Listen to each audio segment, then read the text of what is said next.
قل يا عبادي الذين أسرفوا على أنفسهم لا تقنطوا من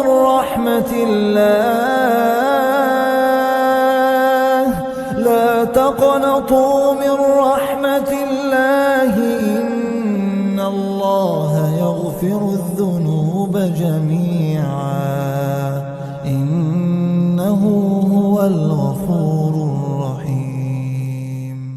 Assalamu alaikum wa rahmatullahi wa barakatuh. Each of us wants Allah to forgive us.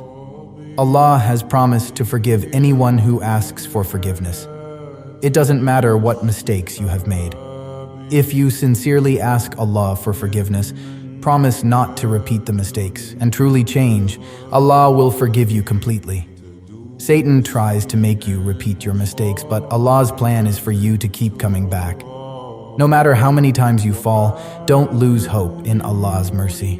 You must always make sure to seek His forgiveness. However, there are certain people that Allah doesn't forgive. For instance, the hadith related to the month of Sha'ban, where it is reported that Allah Almighty forgives all those besides certain people. Al-Tabarani and Ibn Hibban narrated that Mu'adh bin Jabal said that the Holy Prophet, peace be upon him, said, Allah looks at all His creation on the middle night of Sha'ban. He forgives all people except the polytheist or the mushaheen.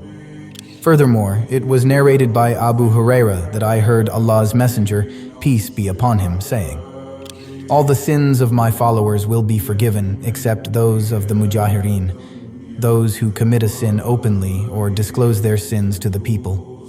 So, dear brothers and sisters, as per this hadith, if you want to achieve the forgiveness of Allah, then save yourselves from the following prohibited categories. Heartless, unkind person. Some people don't care about others' feelings. In Islam, being kind and understanding is important. We all want empathy from others, but we often don't give it. Prophet Muhammad, peace be upon him, was compassionate even to his enemies. We should follow his example and be kind too. Allah says that being rude and harsh doesn't help others understand your points. Such a person isn't liked and leaves a bad impression. In Islam, doing well and having the right beliefs go together.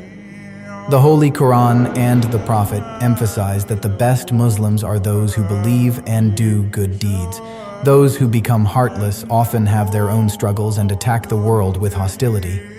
While being tough can be useful in some situations, like dealing with manipulators, it's important to heal from past hurts and control emotions. Selfish person. We all know someone who always thinks about himself first, putting his own needs ahead of others. This is what we call selfishness. Imagine you're walking down the street and you see an elderly person struggling with their shopping bags. Would you offer to help, or would you just keep walking? Be honest. Would it make you any less happy to share what you have, whether it's time, talent, or energy? Can't you spare a bit of time or energy to help a friend, your parents, or even a stranger? Our Prophet Muhammad ﷺ reminded us to wish for others what we wish for ourselves. However, humans are naturally inclined to be selfish as a test from Allah. Selfish people usually only care about their own well-being, following the me first philosophy. They believe that as long as they are okay, it doesn't matter what happens to anyone else. Complaining person. We all come across a type of person known as the chronic complainer. These are the individuals who always seem to find something wrong in almost everything, be it the weather, their job, the food at a popular restaurant, or even their family members. For example, a husband may complain about his wife, and the wife may complain about the husband and kids. The kids might complain that their parents don't understand them or spend enough time with them. Similarly, an employer complains about the employees, and the employees complain about the employer. The main reason behind all this complaining is a lack of contentment in life. People are constantly dissatisfied. The key is to be content with whatever Allah has given. The Prophet, peace be upon him, used to pray for contentment in Allah's decree. The intention should be to accept wholeheartedly whatever comes our way as a test from Allah. Complaining doesn't really solve anything. It just spreads negative energy that can affect both yourself and those around you. It may eventually lead to depression and a decrease in faith. Instead of complaining, face your problems realistically. Accept them as tests from Allah. Arrogant person. Imagine meeting someone who always talks proudly about their accomplishments, puts others down, and ignores different opinions. This behavior is a clear sign of arrogance. Arrogance is a negative trait associated with prideful individuals and their followers in this world, especially those whose hearts have been sealed by Allah. The first instance of arrogance is seen in Shaitan himself in Islam. When Allah commanded Shaitan to bow down to Adam, Shaitan refused. I am better than him. You create me from fire and him from clay. In Islam, the Prophet teaches that even a tiny bit of arrogance in one's heart can prevent them from entering paradise. Deceiving person. The deceiver is the one who uses dishonesty and manipulation to reach his goals, often hurting others in the process. Manipulation and deception are considered terrible qualities that go against the principles of a good person. Imagine working hard on a project for your job, putting in late nights to make it successful. One day, in a meeting, you see your idea being presented by him as his own, without giving you any credit. That feeling of betrayal is where deceivers thrive, as they enjoy using others for personal gain. And Islam teaches that true Muslims should avoid deceit, treachery, and lying, regardless of potential benefits. Those who engage in such actions are considered hypocrites. Gossiping person. Gossiping is a common behavior nowadays. It's like a wildfire that quickly spreads and can harm reputations, relationships, and trust. In the Quran, Muslims are warned about the sins of talking without knowledge.